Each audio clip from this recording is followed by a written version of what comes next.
savez ce qui est triste? C'est que ce film est super réussi, mais il n'arrive pas à accomplir ce qu'il essaye de faire. Parce que le public qui devrait regarder ce film est le public qui ne va pas regarder ce film et qui, s'il le regarde, n'y croira pas de toute façon. Je sais exactement quel genre de commentaires je vais avoir en dessous de cette vidéo, en dessous de ce vlog. Outre les personnes normales qui vont faire des commentaires seulement sur le film, la qualité du film et ce qu'il va y avoir dans ses mises en scène, je vais avoir tous les pro-Trump et tous les mecs d'extrême droite, en général, qui vont venir hurler et poster des messages au lobby afro-américain et venir défendre mordicus des discours ou des idées de Trump et de son administration et des trucs dans ce genre-là. Vous êtes clairement visé par ce film. Il y a toute une séquence à la fin du film qui est sur les événements de Charlottesville il y a 1 an, 2 ans.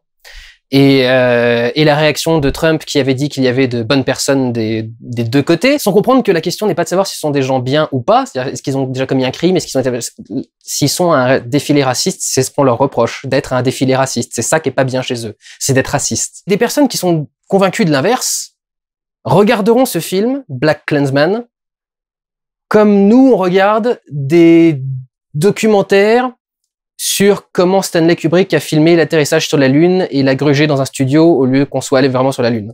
Donc voilà, c'était l'intro en mode tragique. Du coup, c'est un peu dommage, c'est mon premier film de Spike Lee, en tout cas en vlog, c'est pas le premier que j'ai vu Inside Man, qui était vachement bien, et un film parce qu'il était passé à la télé à l'époque, mais depuis je ne l'ai jamais revu, ça s'appelait Girl 6. Je crois que c'est le film que personne n'a vu de Spike Lee, c'est un film sur une nana qui fait du téléphone rose.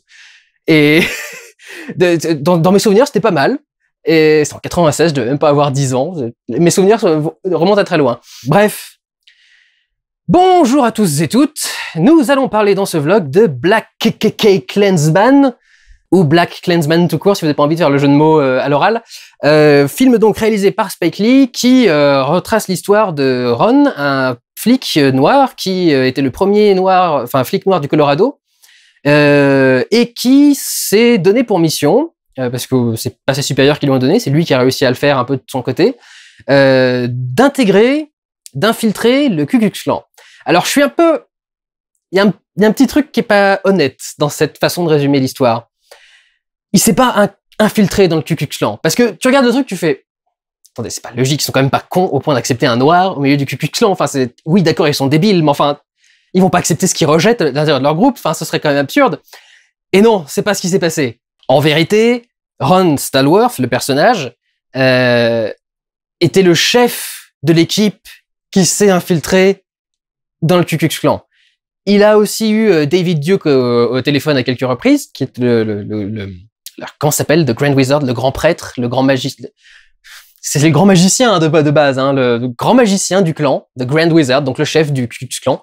Il l'a eu au téléphone et il y a un truc qui est drôle par rapport à ça, mais c'est pas lui qui fait l'infiltration dans le Ku Klux Klan. Celui qui fait l'infiltration dans le Ku Klux Klan, c'est son collègue qui est joué par Adam Driver, qui lui pour le coup est juif et qui donc c'est lui qui est envoyé et qui peut du coup s'intégrer à l'intérieur du clan. Là où il se sauve, c'est que quand il a contacté pour la première fois et qu'il a essayé pour la première fois d'infiltrer le Ku Klux Klan, il a donné son vrai nom, le héros du film, Ron. Il a donné son nom du coup à un de ses collègues parce que de base il s'était gouré et il a oublié de trouver un pseudo avant de faire le truc. Donc du coup la carte de membre du Ku Klux Klan est à son nom à lui, Ron Stallworth. Mais il a pas infiltré le Ku Klux Klan, il a dirigé une infiltration au Ku Klux Klan. Et c'était un jeune flic, un bleu, donc du coup il s'est quand même vachement bien débrouillé. Et donc voilà, c'est ça l'histoire du film. C'est ce mec et son collègue et un troisième collègue, plus évidemment leur supérieur, qui essayent de mener à bien une mission d'infiltration dans le Ku Klux Klan pour déjà essayer de les empêcher de brûler des croix, ou en tout cas de savoir où est-ce qu'ils vont le faire et essayer de pouvoir les empêcher. Mais surtout, déterminer si l'organisation est potentiellement dangereuse et si elle a potentiellement prévu des attaques sur la population. Le film, cela dit, n'a pas pour but que de raconter l'histoire de Ron tout seul, et ce qui lui est arrivé avec le Ku Klux Klan, mais aussi de faire une sorte d'état des lieux, de bilan des choses à l'époque, de comment tout cela se passait, et de comment la culture américaine, pourquoi la culture américaine a eu autant de mal à se séparer du ségrégationnisme et du racisme du coup. Notamment, Et il y en a plusieurs d'entre vous qui me l'ont envoyé sur Twitter, donc je suppose que vous devez savoir déjà que je vais en parler.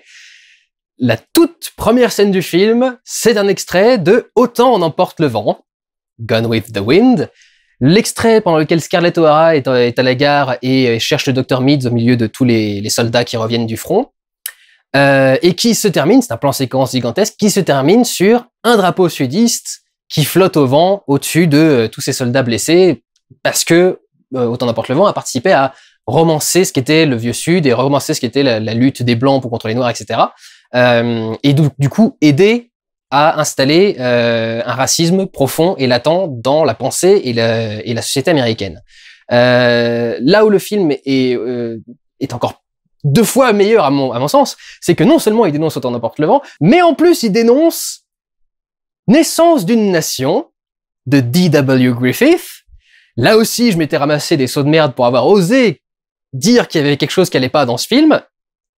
Et lui en profite dans le film. Il fait toute une scène où une sorte de pasteur. Alors, je sais pas qui est ce personnage. Il s'appelle le docteur quelque chose, docteur Kenneth quelque chose. Il joue par Baldwin. Alec Baldwin, je crois. C'est lui qui est au cinéma, non? Les autres frangins font que des trucs de merde. Et alors, potentiellement un double sens intéressant. Je sais pas quel est le frère Baldwin qui joue Donald Trump justement pour le Saturday Night Live. Je crois que c'est lui justement qui font venir. Et il joue du coup une espèce de docteur entre guillemets, professeur, qui fait tout un discours de haine et de ségrégation, un discours sur la race aryenne, etc.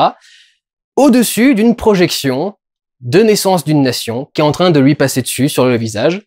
Ce qui rend vachement bien parce qu'en plus Naissance d'une nation est un film assez particulier. La plupart du film est en noir et blanc ou plutôt noir et sépia et beige, enfin des espèces de noir et blanc étranges de l'époque qui étaient semi-colorés et notamment il y a certaines scènes qui étaient colorées. Mais alors à l'époque une scène colorée ça veut dire une scène avec un filtre de couleur sur la scène. Très souvent c'était des filtres jaunes ou un peu bleus ou un peu machin, et là comme c'est un film avec de la guerre à plusieurs moments, il y a des filtres rouges. Et quand t'as un mec qui te fait un discours de haine en hurlant devant une caméra, qui te regarde droit dans les yeux avec en plus l'image rouge qui se projette sur sa gueule, et vous avez à voir à peu près ce qui se passe dans le film, ça marche bien quoi pour te montrer la puissance qu'a eu ce truc et la violence de ce film, qui montre ensuite plus tard, il montre une scène où les membres du Ku Klux Klan sont en train de regarder une projection privée de Naissance d'une nation et où ils sont et bah, ce que je me suis imaginé quand j'ai vu le film quoi, j'ai vu le film, mais qui regarde ça en étant content, joyeux, etc. Oui d'accord, j'ai eu l'image et l'image a maintenant été rendu réel par le film. Donc déjà j'aime beaucoup ce truc-là, j'aime beaucoup le fait qu'il parle de comment ça s'insinue dans la culture et dans tout ce qui est autour de nous. Il y a en opposition à ça pour le coup, là où les blancs regardent des films d'extrémistes blancs, enfin les gens du Ku Klux Klan, pas les blancs en général, où les gens du Ku Klux Klan regardent ces films-là, il y a le personnage principal qui est en train de draguer la présidente d'une association d'étudiants afro-américains qui essaye de faire du militantisme et d'œuvrer pour l'égalité des peuples. Et ils parlent tous les deux pendant toute une scène de tous les films de blaxploitation qu'ils arrivent à citer. Il y en a que 4, je crois, il y en a pas énormément. Je crois que c'est principalement des films avec des flics, justement, des flics afro-américains, notamment Shaft, bien sûr, Foxy Cléopatra, enfin Cléopatra, c'est pas Foxy Cléopatra, c'est dans Austin Powers, mais il y a un truc avec Black Cléopatra, un truc dans ce genre-là, un film comme ça avec une agent de police qui était afro-américaine également. Et il parle du coup de tout ça, donc c'est intéressant parce qu'on a du coup 2 cultures qui sont en opposition, la culture extrême droite blanche américaine et catholique, et de l'autre côté la culture très afro-américaine qui est souvent très en vase clos justement, quoi, très enfermée, puisque comme pendant très longtemps ils ont été ignorés de la culture blanche, il fallait bien qu'ils se créent leur propre culture à eux, donc du coup c'est pour ça qu'on a eu la blaxploitation et quand ça met de plus en plus de temps à venir et qu'ils sont aussi tatillons aujourd'hui sur le whitewashing et les trucs dans ce genre-là, c'est qu'on leur a un petit peu refusé ces rôles-là pendant très longtemps. Donc c'est vachement intéressant, je trouve, comment le film traite le côté culturel de ce que veut dénoncer du coup le Spike Lee avec ce film sur le Ku Klux Klan, donc le racisme en général. Et alors du coup, comment on dresse un bilan? Bien évidemment, il n'y a pas que des connards, il y a aussi des blancs qui sont très sympas et qui aident le personnage à avancer, donc évidemment, tous les mecs ne sont pas des trous du cul. Ce qui est intéressant, c'est aussi de voir comment est-ce qu'on essaie d'être progressiste à l'époque.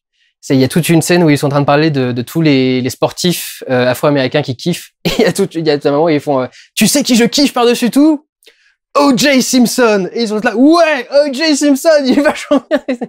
Ça a un peu changé. Mais bon, c'est voilà. Donc du coup, c'est vraiment intéressant parce qu'on a toute cette façon de voir comment la société fonctionne. Et on a ensuite tout ce qui est politique. Il y a un moment où le supérieur de Ron est en train de le prendre à part dans un couloir et lui fait tu sais que le plan de David Duke, c'est d'arriver à être le plus respectable possible pour au final finir dans une Maison Blanche et pouvoir contrôler le truc, quoi. Et le personnage de Ron lui fait mais ça arrivera jamais, enfin t'es complètement absurde. Et le flic le regarde, lui fait mais je te trouve justement extrêmement naïf de penser ça, quoi. Surtout toi qui es noir, enfin comment tu peux imaginer que ça puisse pas être dans leur plan à un moment ou à un autre, quoi, de garder leur pouvoir et leur hégémonie. Et le mec te sort, mais de toute façon, les Américains mettraient jamais un mec comme David Duke à la Maison Blanche. Avec la scène de fin, du coup. Parce que si vous n'êtes pas au courant, si vous êtes un supporter de Trump, par exemple, Trump a été adoubé par David Duke, le leader du Ku Klux Klan qu'on voit dans ce film jeune, qui aujourd'hui est toujours vivant, parce que les saloperies mettent le plus de temps à crever. Et il a très clairement dans un discours endossé la candidature de Trump. Donc c'est ça qui est intéressant avec cette petite remarque, du coup, ce petit truc, tu crois vraiment que ça n'arrivera jamais. Et dans l'autre sens, il y a un personnage qui s'appelle, alors j'avais jamais entendu parler de ce mec, Kwame Touré. C'est un Afro-Américain qui a vécu donc aux États-Unis et qui a été apparemment un leader de manifestation, qui est ensuite rentré, qui est parti en Afrique. Parce que eux ils disent retourner en Afrique. Pour moi, quand t'es né sur le sol américain, tu retournes pas en Afrique, tu vas en Afrique. Mais bon, why not? Il est allé en Afrique et il a changé de nom, comme Mohamed Ali avait changé de nom également. Il est revenu. Je dis Mohamed Ali parce qu'ils en parlent, hein, évidemment. Et il est revenu avec ce nom de Kwame Touré. Et il y a toute une scène donc où il est devant l'association de jeunes étudiants, dont fait partie donc la demoiselle que va draguer le personnage principal. Et cette scène est vachement intéressante parce que déjà le discours du personnage de Kwame est vachement intéressant, vachement pertinent surtout, très très intelligent. Mais surtout il y a la façon qu'a Spike Lee de filmer les personnages. Et je vais commencer du coup là à vraiment parler de la mise en scène de Spike Lee parce que j'ai pas vu beaucoup de films de Spike Lee, c'est vraiment le premier film sur lequel je me concentre vraiment et que je vois après mes études de cinéma et où je peux vraiment me concentrer sur la mise en scène. Et il y a vraiment des trucs de réalisation qui sont ultra osés déjà et vachement réussis, donc tu ne peux faire qu'applaudir. Il y a des plans donc sur l'audience qui est en train de regarder Kwame Touré en train de parler et Kwame Touré, excuse-moi, j'étais sûr que j'allais me gourer dans un truc. Et ils sont tous, du coup, très captivés par ce qu'il dit et ils se sentent presque tous, chacun indépendamment, en communion avec lui. Donc, comment est-ce qu'il retranscrit ça, du coup, Spike Lee? Il filme pas la foule en train de le regarder. Il a filmé tous les personnages sur un fond noir. En face, comme ça, directement, mais sur un fond entièrement noir, avec juste une petite lumière sur le visage pour, du coup, les éclairer un petit peu. Donc, on voit absolument rien de ce qu'il y a derrière eux. Et comme ils sont tous filmés sur fond noir, qu'il n'y a aucun détail de décor ni quoi que ce soit, on peut, comme on veut, les mélanger et les associer sur un plan.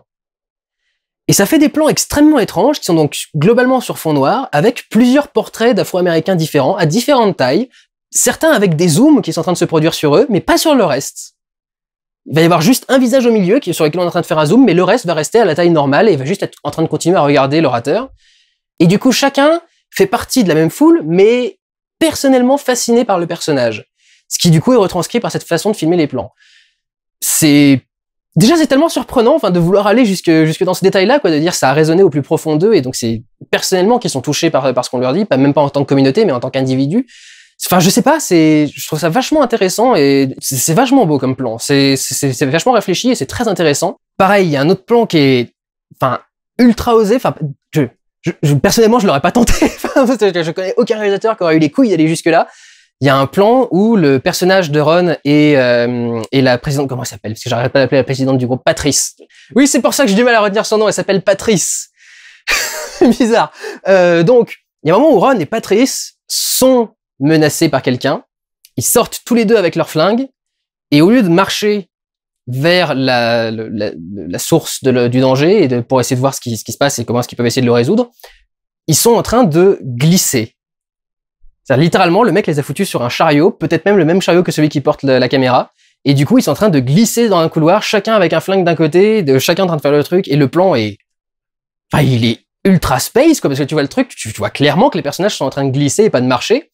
Mais le truc, c'est que comme le plan a pour but d'arriver sur une fin extrêmement sombre, tout en étant onirique, ça marche super bien parce que on commence par ce plan où les personnages sont en train de flotter dans le couloir et on se rend compte que en face, ce qu'ils ont, c'est une fenêtre au bout d'un couloir et au fond de cette fenêtre, très très loin, et les mecs ont fait exprès de choisir l'endroit devant la fenêtre pour qu'on le voit à la fenêtre, il y a une énorme croix du Ku Klux Klan qui est en train de brûler. Et du coup, il y a ce côté irréel de tant de haine et de tant de machin. Enfin, il y a quelque chose qui est vachement intéressant là-dedans. Et ce plan est extrêmement osé, quoi. Faut le vouloir de faire un plan où tu fais glisser tes personnages devant la caméra. C'est pas le plan qui passe le plus facilement devant un public, surtout un public moderne. Et ça passe incroyablement bien. Surtout quand après tu rentres dans alors c'est pas le même plan de caméra, mais t'as un cut et tu rejoins les mecs du Ku Klux Klan qui sont en train de faire brûler le clan. Et t'as un plan qui est sublime tout en étant dérangeant. Un très gros plan d'un des trous de la cagoule du mec du Ku Klux Klan, avec pile poil dans le trou de la cagoule, suffisamment de rétine pour que la croix se reflète à l'intérieur de l'œil et que la caméra arrive à le capter. Tu vois un truc comme ça quand tu connais le cinéma, t'es waouh, magnifique, sublime. Fais tomber mon téléphone. Non, enfin vraiment, le plan est magnifique, quoi, de puissance et de portée et de composition. Enfin, c'est incroyable. Enfin, c'est juste magnifique. Et évidemment, ce genre de mise en scène rejoint aussi le début avec j'ai envie de dire l'évangéliste ou le pasteur, parce qu'il y a un ministre baptiste qui s'appelle Estus Perkle et qui ressemble énormément au mec que joue Baldwin dans le film, le fameux docteur Kenneth, je sais pas trop quoi. Donc du coup, j'ai toujours envie de dire le pasteur ou c'est un évangéliste, Estus Perkle, qui est mort depuis longtemps, mais qui était évangéliste chrétien et qui disait beaucoup de conneries. Et donc du coup, il y a ce plan au tout début, donc avec la projection de Naissance d'une nation, qui est aussi très composé, vachement recherché en tant que plan de cinéma. Et le tout dernier plan du film, après tout un tas d'images d'archives de Charlottesville et donc de Trump qui est en train de dire "There were good people on both sides" et des trucs dans ce genre-là. On finit sur un drapeau américain, scanné, pas un drapeau filmé, mais juste l'image d'un drapeau américain. Sauf que le drapeau américain est inversé. C'est-à-dire qu'au lieu que les étoiles soient en haut, elles sont en bas. Et l'image passe petit à petit en noir et blanc, ce qui fait que là où il y avait du rouge, du blanc et du bleu, on finit par ne plus voir que du noir et du blanc. Et du coup, c'est un message aussi qui est vachement intéressant, quoi. C'est si vous commencez à faire des États-Unis une terre qui n'est pas d'accueil et qui n'est pas de tolérance et de communauté, etc., vous faites l'inverse des États-Unis et vous ne faites que de l'opposition, noir contre blanc. Ah, niveau mise en scène, j'ai adoré ce film. pas que niveau mise en scène, j'ai adoré l'histoire aussi. L'humour aussi est vachement intéressant. Il y a vachement de blagues qui marchent très très bien, notamment quand Ron, qui est donc l'Afro-américain du poste de police, commence d'un seul coup à parler avec un mec du Ku Klux Klan, donc il va se faire passer pour un raciste.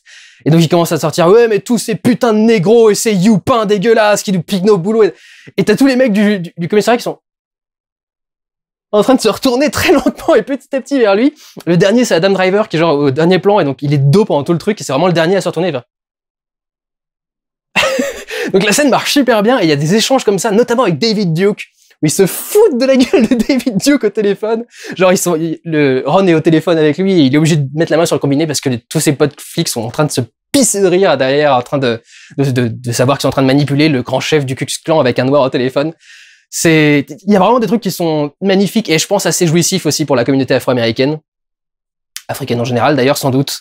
Enfin, vraiment, moi, j'ai vraiment surkiffé ce film. C'était vraiment excellent. Autre chose, porteuse de sens en termes de mise en scène, il y a justement donc un moment où Ron et David Duke vont parler au téléphone et ils vont du coup les mettre en split screen. Split screen, une barre qui sépare au milieu et une image différente de chaque côté de cette barre centrale. D'un côté Ron au téléphone, de l'autre côté David Duke au téléphone. Et pour bien travailler le fait que ce n'est pas juste une communication téléphonique, ce sont deux personnes littéralement opposées qui se parlent, il fait un split screen où les deux plans sont très légèrement penchés et chacun dans le sens opposé à l'autre. Donc s'il y en a un qui va dans ce sens-là, l'autre va dans ce sens-là, avec la barre au milieu. Ce qui, du coup, rajoute encore une opposition visuelle et même en termes vraiment de repères, quoi. La ligne droite n'est pas droite, elle est vraiment penchée d'un côté ou de l'autre. Et là où ça passe aussi très bien, c'est qu'à un moment, il fait un split screen de travers. C'est-à-dire qu'au lieu que la barre soit centrale et bien droite, elle est au milieu et traverse l'écran à peu près là. Je fais un truc qui est pas très droit, mais en plus, ils sont en scope, donc c'est beaucoup plus couché que moi. Donc il y a le split screen avec du coup la barre penchée au milieu qui permet à nouveau de pencher les images et de montrer à nouveau une opposition entre les deux. Donc vraiment, en termes de mise en scène, je crois que j'ai absolument rien à redire et ça marche extrêmement bien. Pas mal de caméra épaule. J'ai pas trop regardé quel genre de plan il faisait, mais c'est principalement du plan taille poitrine. Et j'ai l'impression que c'est souvent de la caméra épaule tout de même, ou en tout cas une caméra qui est assez libre et qui se déplace plutôt bien. Je vous avoue que j'ai pas trop regardé les mouvements de caméra. Mais c'est vrai que ça rend incroyablement bien en termes de mise en scène. Enfin, j'ai vu des super bonnes idées dans ce film, quoi. Beaucoup de choses que j'ai beaucoup aimé et que j'aimerais bien revoir. Il y a un truc de mise en scène sur lequel je suis pas tout à fait sûr de comprendre. J'ai hâte d'avoir votre opinion, du coup, si vous avez une idée.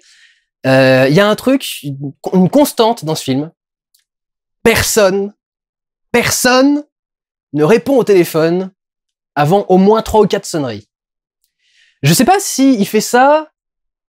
Alors, chose qui n'aurait rien à voir avec le sujet du film, parce que à l'époque on n'avait pas de portable et donc on pouvait laisser sonner les téléphones un peu plus longtemps et il n'y avait pas des répondeurs automatiques qui prenaient le relais. Donc, peut-être que c'est juste pour un truc d'époque, quoi.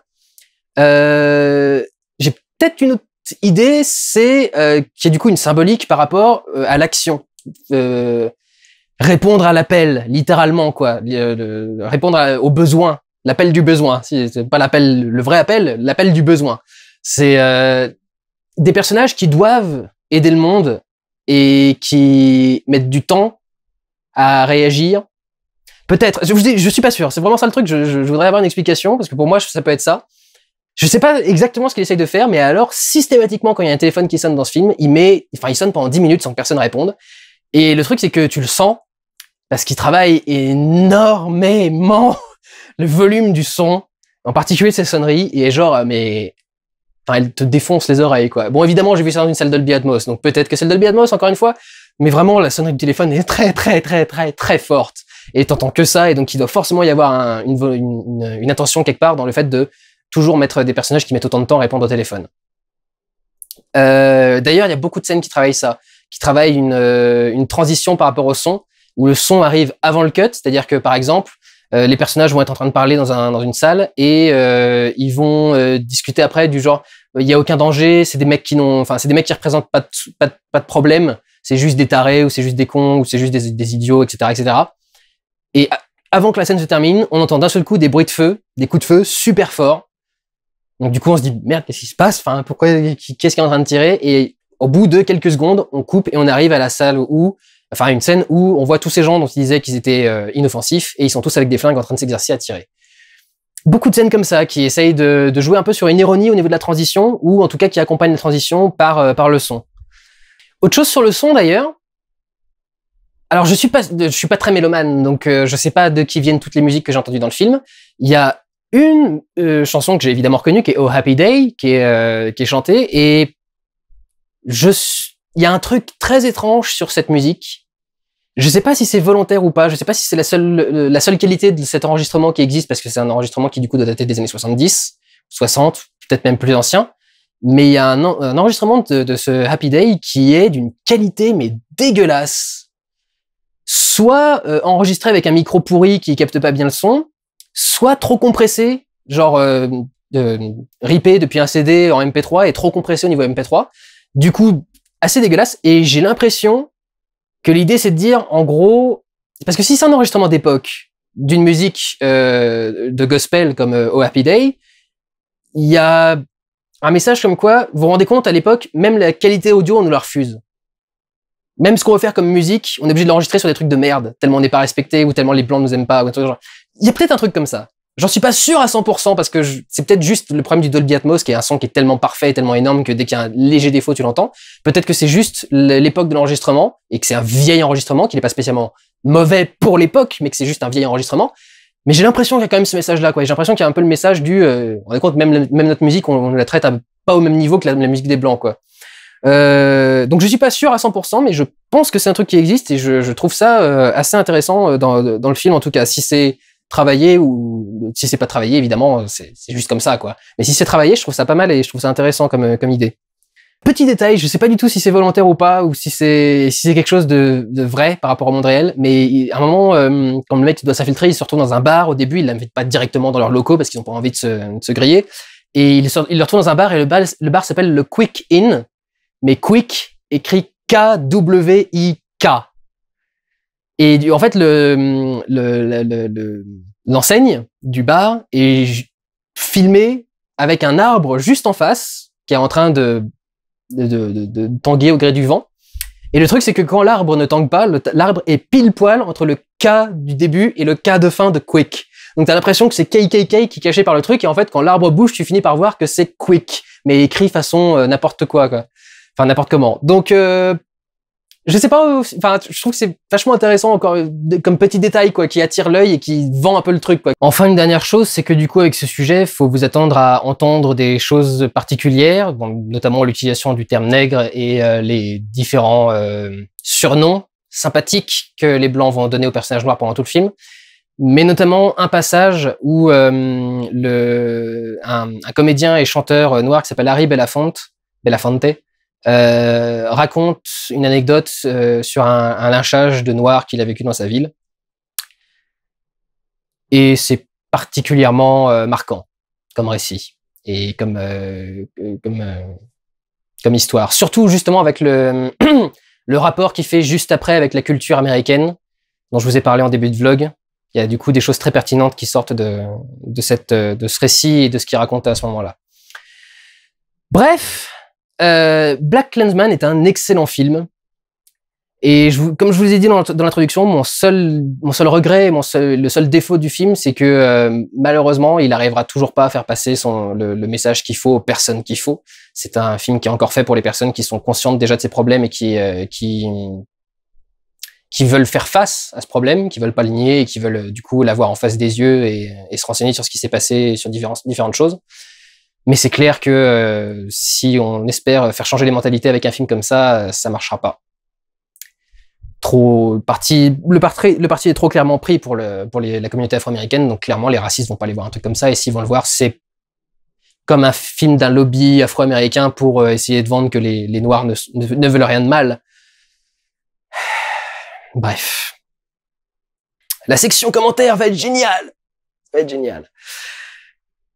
Donc, pour ceux qui ont une conscience, une morale, ou qui ont juste envie de voir un excellent film, pour le coup, vous pouvez aller voir BlacKkKlansman. Pour les autres, si vous pouvez vous abstenir de séances et de commentaires, ça m'arrangerait. Prenez soin de vous, allez voir des films. Ciao!